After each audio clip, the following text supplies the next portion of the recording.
Just when I was wondering what was going on, my boss, Alex, came striding over and casually patted my shoulder, saying, "Hard work, Dan, but you're fired today." Just like that, I was abruptly kicked out of the company I had served for 20 years. "Long time no see, Mr. Johnson. Actually, I just got fired," I said. At my words, Mr. Johnson, the president, was momentarily speechless. "What about the patent? If the company doesn't have my patent, it will go bankrupt. But I'm fired, so I'll take my leave." Ha ha ha. At this point, all I could do was laugh, and I heard a baffled voice from Mr. Johnson. "My name is Dan.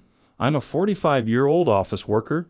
Originally, I worked in a repair shop, but about 20 years ago, I became friends with a guy named Mike at a seminar. Through that connection, I joined the same company as him. I always loved assembling machines and inventing, so it was a stroke of luck to be placed in the product development department. Mike seemed to be in a decent position in a major corporation, and it was only because of his referral that I could join the company. Normally, with my level of education, I wouldn't even have been able to apply for a job there. Grateful to him, I spent 20 years working relentlessly. I built good relationships with other employees in the product development department, and before I knew it, I became the central figure in development and eventually rose to the position of a manager. Once I was in that role, everyone started coming to me with various consultations, and we began tackling more innovative and large-scale developments. As a result of our unity, several of our products won design awards, and we even created some hit products that represented the company. As long as we had that product series, the company would be secure. I'm proud of what we accomplished, and it seems the employees gained confidence too. The product development department was sailing smoothly until one day, dark clouds began to loom. There was a change in personnel, and the department head was replaced. The previous head was a good person who listened to us, but the new one was very arrogant. He wasn't interested in our research and development, focusing only on the profits they generated. He insisted on developing only such products, and if development was delayed, he would yell and force us to work overtime until we caught up. Our previously bright workplace had turned into hell, and so my confrontation with Alex began. I suggested daily operational improvements, but he would just say, "If you have time to talk about that, then work." Even if I presented new product developments, most of my proposals were ignored, and I was asked for meaningless improvements. If a proposal was accepted and moved towards productization, I was rushed to complete it, given absurd instructions, and forced to work overtime until it was done. Once we managed to release a product, and it passed inspection and was launched, all the credit and achievements were claimed by Alex. Before I knew it, everything from the authorship of the proposals to the details was rewritten by him. As a result, employee motivation plummeted, and some started leaving the company. Currently, only those who cannot resign immediately due to family or financial reasons remain. Knowing we couldn't choose to leave, Alex exploited us even more. Overtime became the norm, and we were forced to handle even his tasks.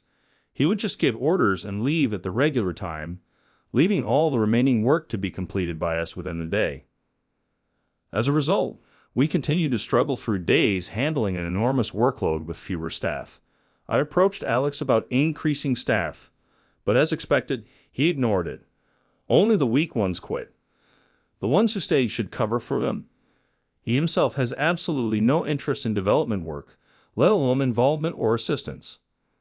Indeed, the only saving grace was that Alex, who had never been involved in development, didn't interfere. However, we are constantly demanded to produce high-quality products and proposals. No matter how good the products we create, they end up being taken over by him, a fact that is silently driving the staff to despair. Feeling exploited and hopeless, watching my colleagues becoming increasingly haggard day by day, I wondered what I should do. At this rate, the product development department will fall apart. The skills of those who have worked so hard up to this point are high. Honestly, they could probably make it in another company, but finding a new job takes time, and resigning voluntarily means a reduced severance. Besides, I doubt Alex would let them resign normally. That fear has led many to resign themselves to staying. Sure, we receive a salary, but considering the overtime, it's not worth it. Moreover, despite working beyond regular hours, Alex seems to be covering up that fact. Perhaps the only option is to speak directly to high-ups, but that's a last resort. I have many grievances against Alex, but I care about this company and don't want to escalate things and tarnish its image. Does he really want to turn his own company into a black company by enforcing such unpaid overtime? His actions could damage the company. If rumors spread, it would be more than just a departmental issue. It could severely harm the entire company and lead to many job losses. How did someone like him become a manager? I love this company and my job, but I can't agree with prioritizing seniority over merit. Actually, people unrelated to the work like him, being in major roles and exploiting employee achievements is happening. I'm not against the old ways and methods, but there are certainly harmful traditions that still exist. Alex's favorite saying is, back in the day, this was all normal. It's standard for junior colleagues to respect their superiors, right? He exudes arrogance that might have been acceptable in the past. I wish you would realize that times have changed, and someone needs to say that. Maybe that someone should be me. I steeled myself and decided to have a proper conversation with Alex. So, what do you want? That day, I called Alex to the conference room. He obviously didn't hide his annoyance but agreed to talk. I have a business dinner later. I'm not as free as you guys, Alex said, laughing. But we're not free either. In fact, we're cutting back on sleep because of you. Alex, you really need to change your behavior. Do you realize what you're doing could be illegal? Ha! What are you talking about? You guys are choosing to work overtime? I never forced or recommended it. I was utterly disgusted by his blatant lies. Doesn't he realize that if someone sues, the company could be in crisis? The staff is at their limit. Please return the achievements and rights you've taken from them. I pleaded deeply, but all I got in return was his loud, mocking laughter. What are you talking about? You should be happy to work under me. You like your job. That's why you don't quit, right? That can't be true. Everyone's at their breaking point. Do you intend to ruin this department? If it collapses over this, then so be it. With that, Alex brushed past me and left the room. I never thought communication with him would be this impossible. I let out a heavy sigh.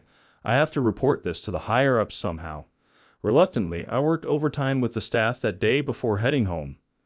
The next day, as I entered the office thinking of ways to have a serious talk with upper management, all eyes of the employees were on me. Just when I was wondering what was going on, Alex walked up to me and casually patted my shoulder, saying, "Hard work, Dan, but you were fired today." And just like that, I was abruptly kicked out of the company I had served for 20 years. Holding my bag, I left the building in shock, and after a while, anger started to bubble up inside me. I took out my cell phone and called a certain number. "It's been a while, Dan. It's rare to get a call from you." The person on the other end was Mike, the one who had invited me to join this company. I should tell him what happened. "Long time no see, Mr. Johnson. Actually, I just got fired." At my words, Mr. Johnson, the president, was momentarily speechless. "What about the patent? If the company doesn't have my patent, it will go bankrupt. But I'm fired, so I will take my leave." All I could do was laugh, and I heard a baffled voice from Mr. Johnson. Then I had to make a beeline back to the company I had just left. Mr. Johnson had called me into his office. "What in the world is going on? Can you explain it to me?" Sitting across from him on the sofa, I took a sip of the coffee he offered. "Mr. Johnson, what was your intention in appointing Alex as head of product development? I did approve it, but I thought there wouldn't be any problems. Was it because of seniority?" At my question, Mr. Johnson quietly nodded. "Well, it's a tradition, you know, promoting someone without any issues." Was he really someone without any issues? What exactly happened in the product development department? Mr. Johnson became serious as I questioned him. I then reported everything that had happened in detail. He listened to my words quietly without interrupting. After I finished, he apologized. "I had no idea it had gotten to this point. I'm really sorry." "There's no need for you to apologize, Mr. Johnson." "Well, indeed, some responsibility lies with you." "That's right. As the president of this company, I am responsible for the actions of my employees. With a sigh, Mr. Johnson dropped his shoulders. If such things are happening under my watch, it means I have failed in leadership. Moreover, to fire you, yes, it was too reckless, especially not knowing about your patents. It was an emotional decision that put the company in jeopardy. I said in a tone of disbelief. Alex probably fired me to set an example, but as someone who has been involved in product development for 20 years, I hold several patents. If I leave, the loss to the company would be immeasurable. Especially if I were to join a rival company, it would be catastrophic. Alex exposed the company to risk just to flaunt his power. Such childish and thoughtless actions gave me a headache. But Mr. Johnson seemed to have a different view. Indeed, Alex's performance as a manager has been good, but I haven't heard of any extraordinary achievements. Looking me straight in the eyes, he continued, in fact, since he became manager, there have been many complaints about the increase in resignations. Issues like overtime and taking credit for others' work are news to me. Indeed, the high number of resignations must have been apparent. But where did all the plans and awards that I thought Alex had monopolized go? From the company's side, bonuses and awards are supposed to go to the proposers, not Alex. But you guys haven't received them, have you? Mr. Johnson asked me, seeking confirmation, and I shook my head firmly. No. If we had received those, many of the staff who resigned might have stayed, especially the younger and more capable ones who couldn't endure the environment and left. It's a significant loss. Factional strife. Why does it always come to this? What do you mean? I asked Mr. Johnson about the true meaning behind his words. It seems there was a factional struggle when Mr. Johnson was appointed to his position against another presidential candidate. The upper management was split in half, creating a tense atmosphere. Alex belonged to the faction of Mr. Johnson's rival. When Mr. Johnson won the struggle and became the CEO, his opponent left the company. Having little connection with the upper management, I was unaware of such conflicts within the company. Well, I might have heard rumors but never paid much attention to them, nor was I involved. I was just happy that my benefactor had become the CEO. Mr. Johnson, you think the factional struggle is still relevant? Probably my rival left the company and now works for a competitor. Mr. Johnson's words made me realize something. The employees who resigned were probably poached by the rival company. I see, so Alex's tyrannical behavior was for that purpose. So Alex is connected to the other company. Not just him. There must be several people in significant positions involved, keeping it from reaching my ears. It was odd that such blatant injustice had occurred without any rumors reaching the upper management. Someone was manipulating and hiding the information. They are likely connected with the rival company, trying to bring down ours from the inside. A betrayal of our own company. But why would someone in a managerial position take such actions? Those connected probably have arrangements to be re-employed with good positions at the rival company if ours goes bankrupt. That's terrible. If our company collapses, many will lose their jobs, and even subcontractors will be affected. Yet such a cunning and cowardly way to destroy a company and ensure only those involved have secure jobs is appalling. They probably wanted you to resign, Nan. You've contributed much more to our company than they anticipated, so they fired you? So they made up a reason to fire me because I wouldn't resign. Yes, as I said before, you hold the patents. If you leave, it would be a tremendous loss for us. Mr. Johnson continued, frowning. The plan was likely to poach you after you left. I can't believe it. I think it's true. You probably have received an offer within a few days. That explains the sudden firing. It's frustrating to think they expected me to easily sway, but I wouldn't sell out everything to a rival company, at least not while Mr. Johnson is still here. I wouldn't let my patents go to another company. They probably never considered that. Indeed, you've been underestimated. Good thing you're a man of integrity, Dan. Mr. Johnson's face finally relaxed, having been tense all this time. Anyway, I have no intention of approving your dismissal. If any such documents are submitted, I'll handle it immediately. So, does that mean I'm not fired? Of course, I want to build this company together with you. Mr. Johnson's words finally allowed me to feel truly relieved. With that, I knew what had to be done. It looks like we need a major cleanup, he said with a calm smile. though his eyes burned with anger. From there, it was a race against time. While Alex and his crew still believed I was fired, Mr. Johnson gathered trusted employees and executives to share information. Together, we uncovered numerous discrepancies and gathered evidence. Mr. Johnson's prediction that Alex and his team would let their guard down after they thought they had achieved their goal of firing me was correct. The product development department seemed despondent after my departure, but Alex was in high spirits, leaving on time for a dinner meeting. We identified the executives and employees who went to the same location. While they were enjoying their banquet, we gathered solid evidence of illicit document removal and tampering. A considerable amount of funds and personnel were involved, and we discovered that technology had been leaked to a rival company. Now all that was left was to use this evidence to completely cleanse the company of its rot. Then came Monday. Some employees and executives who came to work turned pale as they heard the unexpected decrees from Mr. Johnson at the morning assembly. "What do you mean I'm fired?" Alex erupted. Others who received the same fate of dismissal, transfer, or demotion joined in his uproar. Their cries of unjust treatment and threats of lawsuits were met with my scoff. "What? Why are you here?" "You were fired." Alex noticed me and started to make a fuss, but Mr. Johnson interrupted him. "I don't recall approving that."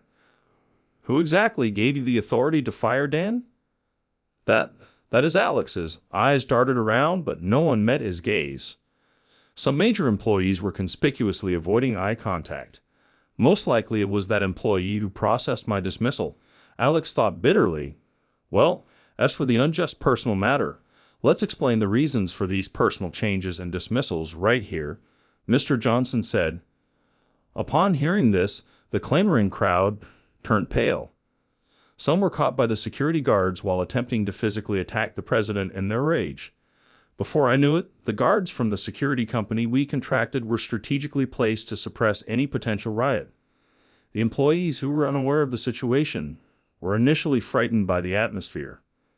As the president started to explain the recent events, the room quieted down.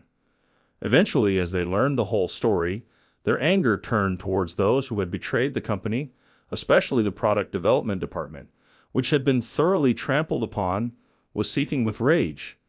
Their glares pierced Alex with the intensity of their long-held grievances. Realizing the depth of their resentment, Alex was visibly shaken and trembling. He probably understood better than anyone the depth of their hatred.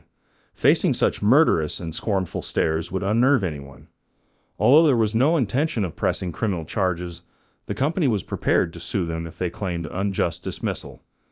Seemingly resigned to their fate, Alex and those involved in the wrongdoing slumped in defeat, some even collapsing to their knees and sobbing. It was a pitiful sight, but I felt no sympathy. They had brought this upon themselves. With their schemes exposed and their dismissals finalized, it was doubtful whether the rival company would still take them in. Still, some of them might have been hoping to find re-employment somewhere else. Personally, I doubted the reliability of a person who would cold-heartedly use and discard others in such a scheme. Regardless, the hellish days since Alex's appointment had come to an end like this, and so I returned to the product development department. Considering the future, the staff welcomed me back with open arms as I was promoted. The department, having lost many people and feeling quite empty, finally regained a peaceful and healthy working environment. New staff were to be recruited, but surprisingly, many of the employees who had resigned and not found jobs elsewhere returned, much to our delight. Apparently, they had been approached by the rival company but sensed something suspicious about the timing and declined. They were even threatened in some cases and had advised others planning to leave that it was better not to go to such a company. Fewer employees than we expected ended up going to the rival company.